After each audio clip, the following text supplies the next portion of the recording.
મિત્રો next question છે આપણો સમસ્થિતિ વિદ્યુત ક્ષેત્ર અને વિદ્યુત સ્થિતિમાન એની વચ્ચેનો સંબંધ. તો અહીંયા બે સમસ્થિતિમાન સપાટીઓ બતાવેલી છે. ધારો કે આ સપાટી એક અને આ બીજી. બે જે સપાટીઓ છે એમાં એ સપાટીનું સ્થિતિમાન V અને આનું V પ્લસ ડેલ્ટા V. ધારો કે અહીંયા વિદ્યુત ક્ષેત્ર છે એની કરતા અહીંયા જે વિદ્યુત ક્ષેત્ર છે એમાં ડેલ્ટા V જેટલો ડિફરન્સ છે. હવે આપણે અહીંયા કોઈ એકમ ધન વિદ્યુત ભારને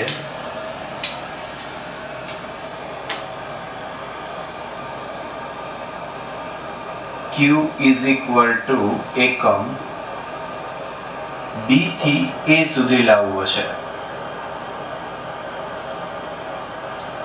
તો એના માટે જે કાર્ય કરવું પડે, કાર્ય W is equal to delta VQ.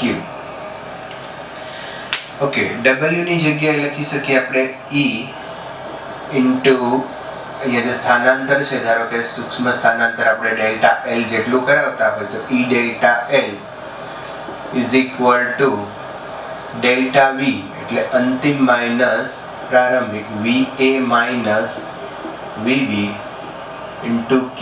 Q એટલે એકમ છે એટલે આને આપણે 1 લઈએ.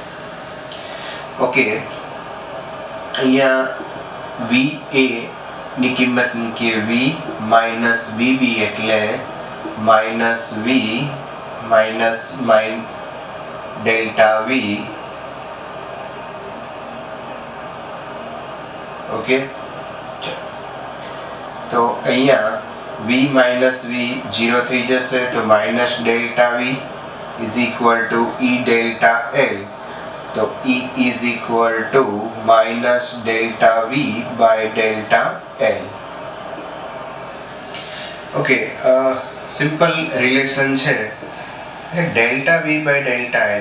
આ જે ડેલ્ટા V ડેલ્ટા L છે એ પાર્શિયલ ડિફરન્સિએશન બતાવે છે, ખંડસ્થ વિકલન છે. તો ખાસ અહીંયા ધ્યાન રાખજો, ખંડસ્થ વિકલન. 11th ની અંદર આવું આપણે કામ કરી ગયા હતા. ઉર્જા માટે U is equal to minus del V F is equal to minus del U by del X. સ્થિતિ ઉર્જાનું અંતરની સાપેક્ષ વિકલિતનું ઋણ મૂલ્ય બળ આપે, આવું આપણે ભણ્યા હતા.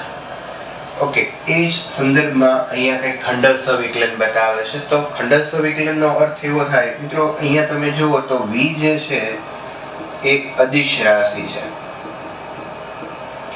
અને E એ સદિશ રાશિ છે.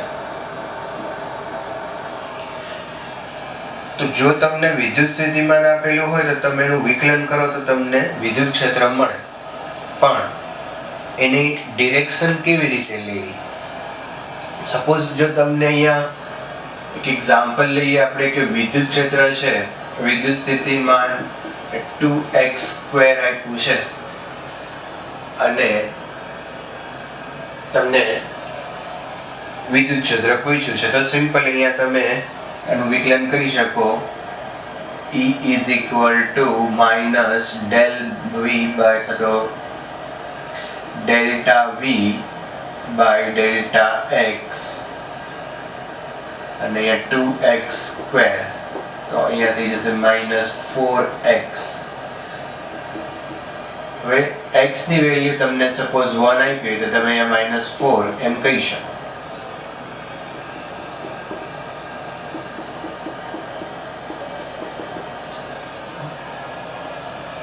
ઓકે, નો પ્રોબ્લેમ. વિદ્યુત ક્ષેત્ર x નું વિધેય હતું, પોટેન્શિયલ x નું વિધેય હતું, ક્ષેત્રફળ x નું વિધેય આવ્યું. હવે બીજું એ વિચારીએ કે V is equal to 2x² plus 3y³ આમ આપ્યું હોય તો હવે વિદ્યુત ક્ષેત્ર સ્થિતિમાન છે એ x અને y બંને સાથે ચલ છે, તો એનું વિદ્યુત ક્ષેત્ર આપણે મેળવવું હોય તો ત્યારે મિત્રો આ ખંડસ્થ વિકલનનો કન્સેપ્ટ છે અહીંયા લગાડવો પડે કે અહીંયા ખંડસ્થ વિકલન કેવી રીતે થાય છે તો કે x ની સાપેક્ષે જ્યારે વિકલન કરતા હોય ત્યારે બાકીના જે ચલ છે y અને z એને અચળ લેવાના. તો આનું સોલ્વ કરીએ એ પહેલા અહીંયા આપણે થોડું લખીએ કે ex is equal to delta v by delta x. અહીંયા y અને z યામ અચળ છે. જો y ની સાપેક્ષે વિકલન કરતા હોય તો x અને z અચળ બને અને z ની સાપેક્ષે વિકલન કરતા હોય તો x અને y અચળ બને. તો આ ખંડસ્થ વિકલન છે. જ્યારે કોઈ એકનું વિકલન કરતા હોય ત્યારે બાકીના બે ચલ છે એ અચળ લેવા જોઈએ. હવે આપણે આનું વિચારીએ તો v is equal to 2x square plus 3y square x, y is equal to 1, 1 પાસે વિદ્યુત ક્ષેત્ર મેળવવાનું છે. તો અહીંયા પહેલા આપણે લખીએ ex is equal to minus delta v by delta x. v ની વેલ્યુ અહીંથી તમે મૂકો 2x square plus 3y square. delta v by delta x એમ v ની વેલ્યુ આપણે મૂકીએ. હવે x ની સાપેક્ષે વિકલન કરતા હોય તો y અચળ લેવાનો છે. અહીંયા સોરી ક્યુબ છે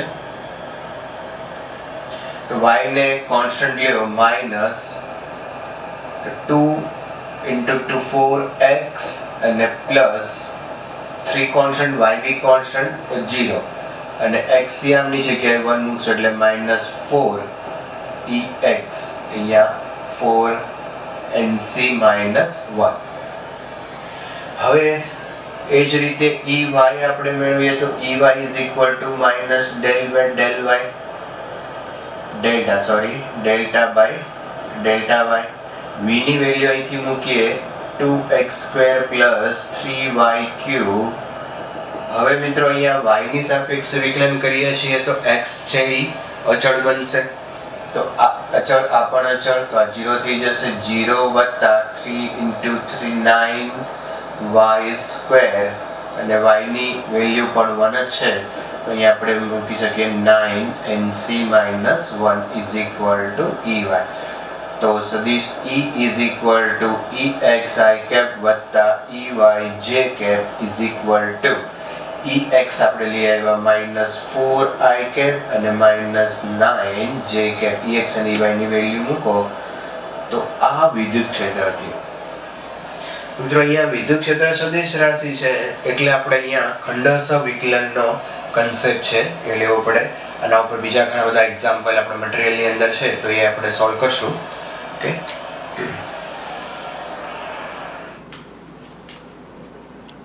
જો બીજા ચેપ્ટરનો આપણે મુદ્દો અહીંયા પહોંચ્યા છે સમસ્થિતિમાન પુષ્ઠ. સમસ્થિતિમાન પુષ્ઠ એટલે નામ એ પ્રમાણે છે આપણેનો ગુણધર્મ છે જેવું કહી શકાય. સમસ્થિતિમાન પુષ્ઠ. સમ એટલે કે સરખું અને સ્થિતિમાન તો દરેક બિંદુએ વિદ્યુત સ્થિતિમાન સરખું હોય એ બિંદુમાંથી કોઈ કાલ્પનિક પૃષ્ઠ આપણે પસાર કરીએ અથવા તો કોઈ કાલ્પનિક પૃષ્ઠ હોય એને સમસ્થિતિમાન પૃષ્ઠ કહેવાય. તો સમાન વિદ્યુત સ્થિતિમાન ધરાવતા આપણે વ્યાખ્યા રીતે લખી શકીએ સમાન વિદ્યુત સ્થિતિમાન ધરાવતા બિંદુમાંથી પસાર થતા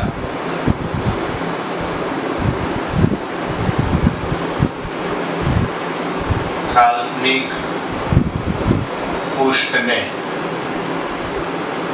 સમસ્થિતિમાન પૃષ્ઠ કહેવાય. અહીંયા એક સમાન વિદ્યુત ક્ષેત્ર છે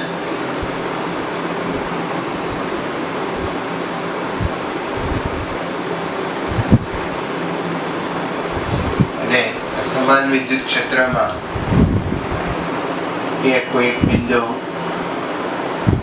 A ઉપર Q વિદ્યુત ભાર છે, બીજો એક બિંદુ વિદ્યુત ક્ષેત્રમાં આપણે અહીંયા લઈએ B. હવે આ Q વિદ્યુત ભારને A થી B સુધી લઈ આવવો છે,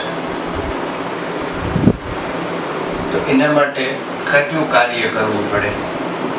તો અહીંયા જોઈએ કે આ વિદ્યુત ભાર Q છે એના ઉપર ફોર્સ વિદ્યુત ક્ષેત્રની દિશામાં લાગશે, આ દિશા, અને એનું સ્થાનાંતર છે એ A to B આ દિશામાં થાય છે. તો ફોર્સ અને ડિસ્પ્લેસમેન્ટ બંને વચ્ચેનો એંગલ અહીંયા 90 બને છે, તો કોઈ કાર્ય કરવું પડશે નહીં. તો A થી B સુધી લઈ જવા માટે કાર્ય છે W = 0 થાય. બીજું, વિદ્યુત ક્ષેત્રની અંદર આ બે બિંદુ પાસે વિદ્યુત સ્થિતિમાન પણ વ્યાખ્યાયિત કરી શકીએ આપણે. તો W = ડેલ્ટા VQ ઉપરથી W = 0, ડેલ્ટા V એટલે V2 - V1 × Q. Therefore V1 = V2. તો આ A અને B આ બંને બિંદુ પાસે આપણે વિચારીએ તો સ્થિતિમાન સમાન છે. તો આવા બિંદુઓમાંથી કોઈ આપણે કાલ્પનિક પૃષ્ઠ વિચારીએ, ધારો કે મારો હાથ છે એ પૃષ્ઠ છે, તો આવું જે પૃષ્ઠ છે એને સમસ્થિતિમાન પૃષ્ઠ કહેવાય. અહીંયા સપોઝ હું સમસ્થિતિમાન પૃષ્ઠ બતાવું તો અહીંયા આ રીતે આપણે બતાવી શકીએ.